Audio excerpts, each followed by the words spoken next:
But I want to ask 3 questions first, which will make it very clear that the BJP is directing and using the Election Commission to damage India's democracy. The first question, why is it that the CJI was removed from the selection panel of the Election Commissioner? What motivation could there be to remove the CJI? Do we not believe in the CJI? Of course we believe in the CJI. Why is he not in that room? I sit in that room. It is so-called a democratic decision. On one side, Prime Minister Narendra Modi and Mr. Amit Shah. On the other side, the leader of the opposition. I have no voice in that room. What they decide is what happens. So the first question, why is the Prime Minister and Amit Shah so keen on choosing exactly who the Election Commissioner is going to be? Second question, and even more devastating question, no Prime Minister has done this in the history of India. In December 2023, this government changed the law.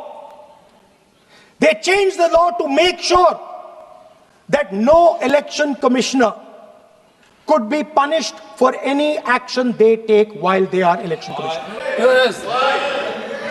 Immunity. Why would the Prime Minister and Home Minister give this gift of immunity to the election commissioner? Why would they need to give this tremendous gift that no Prime Minister has given ever before to the election commissioner? Yes.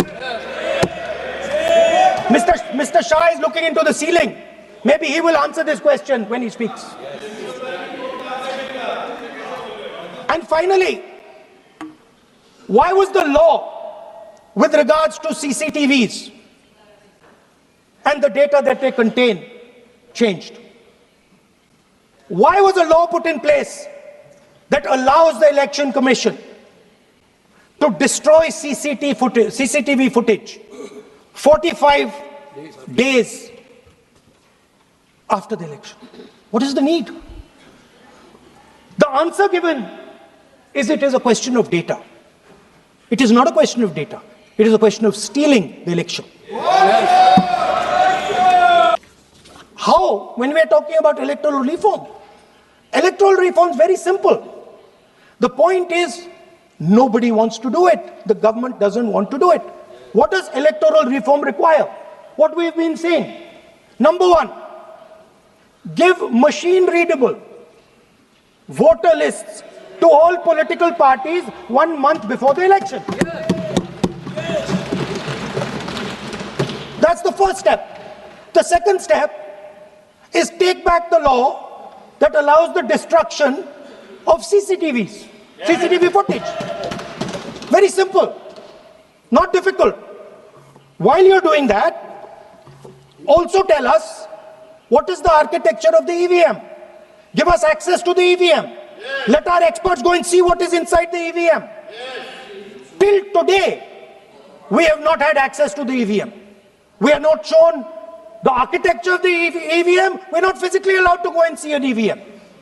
Give us the architecture. Give us access to the EVM. And finally, please change the law that allows the election commissioner to get away with whatever he wants to do.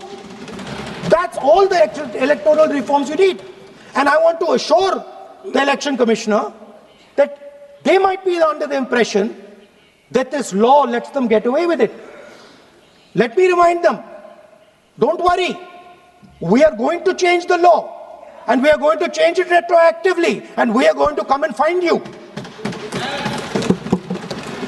Right? So this is the situation that the country is faced with.